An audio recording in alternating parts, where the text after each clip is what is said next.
not only just for times of war, but during times of peace as well. So the leaders of the White House were like, let's create a new agency and call them the Central Intelligence Agency. The other elites up there thought it was a great idea also. So the National Security Act of 1947 officially established the CIA with the intent to expand those former operations that the OSS was doing and to create a formal authority to oversee covert activities worldwide. Now, let's fast forward a few years later to the early 1950s. At this time, it was the height of the Cold War. The United States and Soviet Russia definitely had some beef going on. Now, also at this time, some of the officials in the United States government started to fear that not only the Soviet Union, but the Chinese and the North Koreans were using mind control to brainwash U.S. prisoners of war that were in Korea. Because of this, the United States didn't want to fall behind in research. So in 1953, the director of the CIA at the time, Allen Dulles, approved what was called Project MKUltra. This top-secret operation was aimed to develop techniques that the United States could use against enemies to control human behavior with drugs and other psychological manipulators. Project MKUltra involved over 150 different types of human experiments, involving psychedelic drugs and electroshock therapy, to name just a few. Sometimes the test subjects knew they were participating in a study, but at other times, they had no idea. Many of these tests were conducted at universities, hospitals, or prisons in the United States and Canada.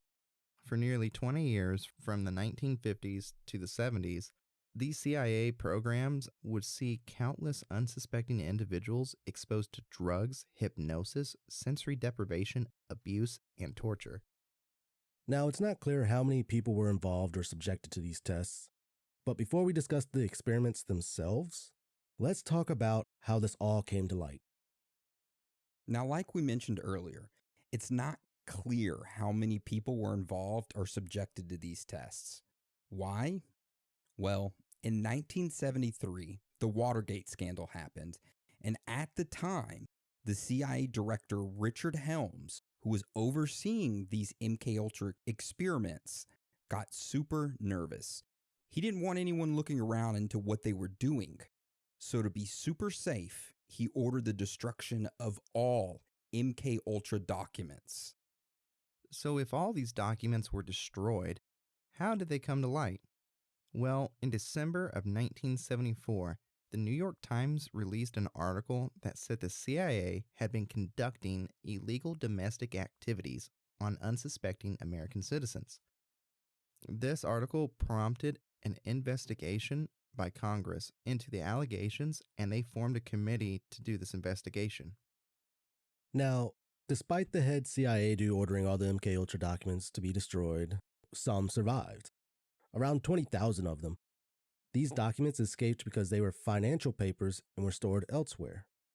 So whenever the documents were being destroyed, these were overlooked. A FOIA, which Freedom of Information Act, was filed, and these documents were found in an abandoned warehouse. Because these were financial papers, the documents didn't reveal much other than the people involved and how much money was spent. The real discoveries of what happened were during the interviews that were done by the investigation committee that Congress had appointed. So on August 3rd, 1977, there was a joint hearing in front of the United States Senate. They were to hear the testimony from the director of the CIA and other agency witnesses about documents that were found that detailed the testing conducted by the CIA, aka MKUltra. So Edward Kennedy of Massachusetts, who was the chairman of the Health Subcommittee at the time, took the stand to answer the questions from the Senate in this joint hearing.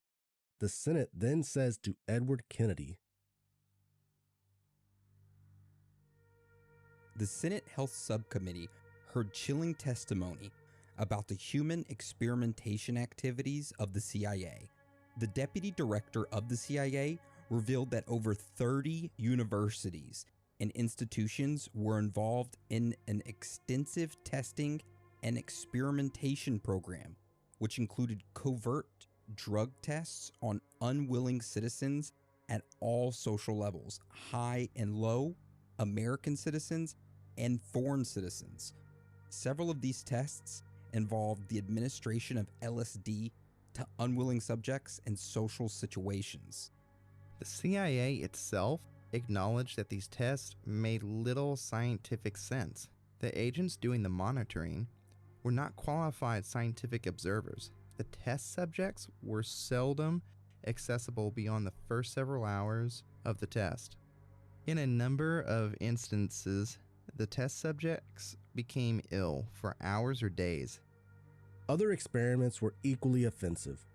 For example, heroin addicts were enticed into participating in LSD experiments in order to get a reward, which was heroin.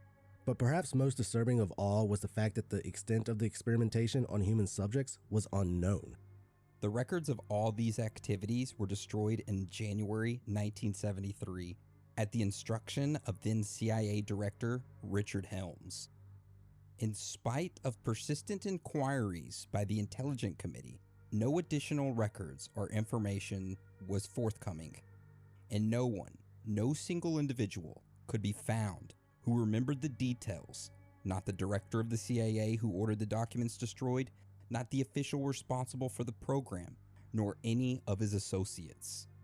We believe that the record, incomplete as it was as complete as it was going to be.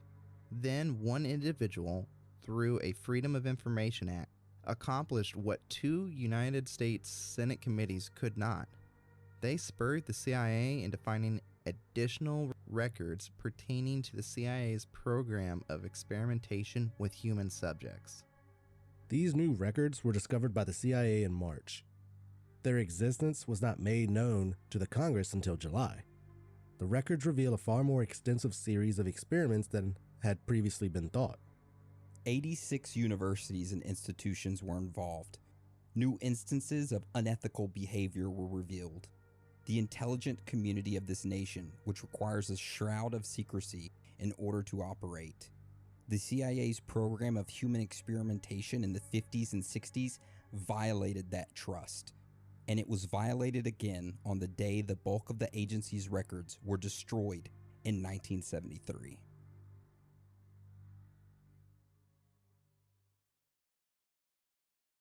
And that was what the Senate opened up with for their opening statement. But it doesn't stop here.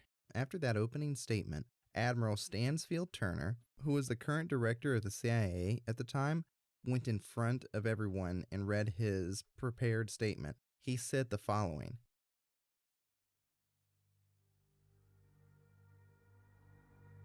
In my letter on July 15, 1977, I reported our recent discoveries of 7 boxes of documents related to Project MKUltra, a closely held classified CIA project conducted from 1953 to 1964. As you may recall, MKUltra was an umbrella project, under which certain sensitive sub-projects were funded, involving among other things research on drugs and behavioral modification. During these investigations in 1975, it became publicly known when details of the drug-related death of Dr. Frank Olson was published, which was in 1953. Dr. Olson, a civilian employee of the Army at Fort Detrick, leaped to his death from a hotel room window in New York City about a week after having unwittingly consumed LSD administered to him as an experiment at a meeting of LSD researchers put together by the CIA. Most of what was known about the CIA's involvement with behavioral drugs during the investigations in 1975 was contained in a report on Project MKUltra. Until the recent discovery, it was believed that all the MKUltra files dealing with behavioral modification had been destroyed in 1973.